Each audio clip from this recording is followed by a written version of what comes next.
రాయబడ్డాయి. వాటి కొరకు కూడా నేను చెప్పి మనం ముందుకు వెళ్దాం. సహోదరి వెంకటలక్ష్మి గారి యొక్క కుమార్తె, వారి యొక్క రెండవ కుమార్తె గర్భఫలం కోసం ఎదురు చూస్తున్నారు. 6 సంవత్సరాలు అయింది వివాహం అయ్యి. వారి కొరకు భారంగా ప్రార్థన చేద్దాం. ఎందుకంటే అనేకమైన వాళ్ళు వారికి గర్భం కలిగినప్పటికీ అన్నీ కూడా ఏమవుతున్నాయంటే గర్భం యొక్క ఫెయిల్యూర్ అయిపోతుంది అన్నట్టుగా వార్త విన్నాం. ఈ యొక్క ప్రార్థన ద్వారా సంఘంలో, ఎందుకంటే ఎక్కడ నా నామం 2-3 కూర్చుని ప్రార్థన చేస్తారు, వారి మధ్యన ఉంటానని దేవుడు సెలవిచ్చాడు కనుక మనం అందరూ చేసిన ప్రార్థన వారి జీవితంలో అద్భుతం జరగాలని మరి అందరికీ మేము తెలియపరుస్తున్నాను. మరో ప్రార్థన సహోదరి లలితమ్మ గారి వరకు, వారి యొక్క పెద్ద కుమారుడు పాము కరిచిందని రాశారు.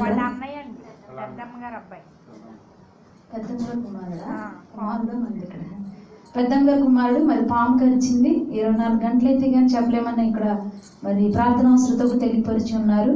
వారి కొరకు, అలాగే శ్రీను ఆయన పేరు, వారి కొరకు కూడా మనం ప్రార్థన చేద్దాం. ఈ చెప్పండి సాక్ష్యాల నిమిత్తము ప్రార్థన చేయాలని నాకు ఆశ ఉంది. నేనే ప్రార్థన చేస్తాను, దయతో మన్నించండి. నేను కూడా చిన్న సాక్ష్యం చెప్పాలి. గత లక్షవారం నేను ఆల్రెడీ చెప్పాను, అయ్యగారితో ప్రార్థన చేయించుకున్నాను.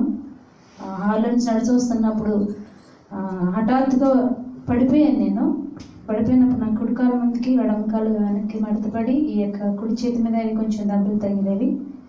అయినా కానీ శుక్రవారం చక్కగా లేచి మందిరానికి రావడానికి కూడా దేవుడు కృప చూపారు. శుక్రవారం మందిరానికి వచ్చాను. ఆ తర్వాత నుండి నాకు బాడీ పెయిన్స్, తర్వాత కాలు ప్రార్థన చేయడానికి మోకరించినప్పుడు నరము నొప్పి రావటం, ఎడమకాలు.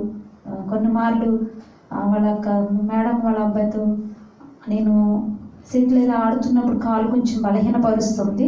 ప్రార్థన చేయమని కోరినప్పుడు అయ్యగారు సంఘం అంతా ప్రార్థించినప్పుడు దేవుడు కొంతవరకు నాకు స్వస్థత ఇచ్చారు.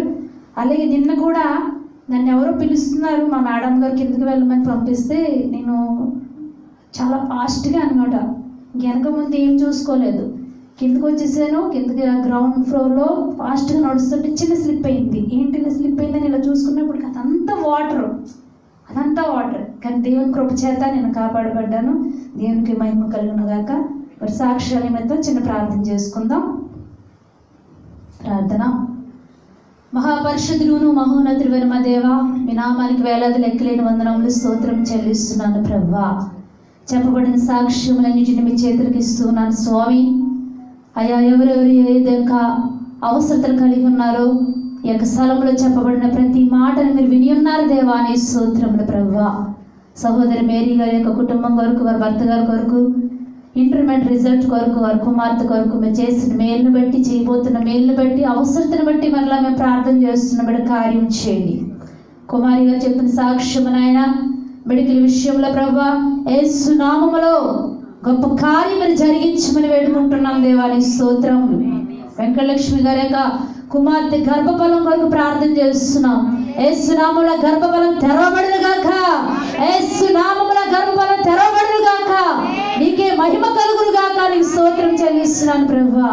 అదే రకంగా పాము చేత ప్రభుగాన అయ్యా నాయన కాటు చేత బాధపడుతున్నటువంటి కుమారుడు శ్రీని కొరకు ప్రార్థన చేస్తున్నాను.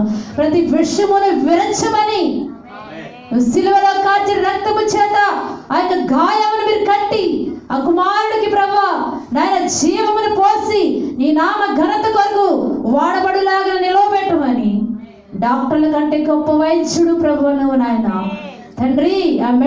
ఆ యొక్క మెడిసిన్ ద్వారా వైద్యం అందిస్తున్న వారి కూడా జ్ఞానము కలుగు చేసి యేసు నామములో విడుదల స్వస్థత మీరు అనుగ్రహించమని యేసు నామములో చిన్న ప్రార్థన అడిగి వేడుకునిచున్నాను పరమ తండ్రి. ఆమేన్. హల్లెలూయా. మరి సమయంలో ఆరాధన సమయము